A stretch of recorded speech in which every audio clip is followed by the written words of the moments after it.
Ulhasnagar railway स्थानक परिसरातील अंबिका मित्रमंडळ परिसरात एक झाड उन्मळून पडलं। हे झाड रस्त्याच्या कडेला उभ्या असलेल्या काही रिक्षा आणि एका कारवर पडल्यानं या वाहनांचं मोठं नुकसान झालंय।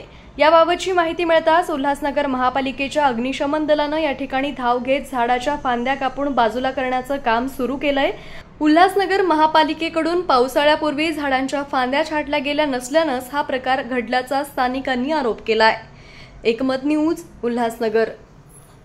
डिजिटल बातमीदारीच्या युगात अल्पावधीतच नावारूपाला आलेल्या आणि लाखो प्रेक्षकांच्या पसंतीस उतरलेल्या एकमत न्यूज चॅनलला इंस्टाग्राम आणि फेसबुकवर फॉलो करा आणि यूट्यूब चॅनलला सबस्क्राइब करा।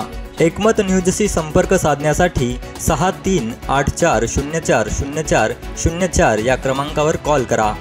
ताज्या घडामोडींसाठी पाहत रहा एकमत न्यूज।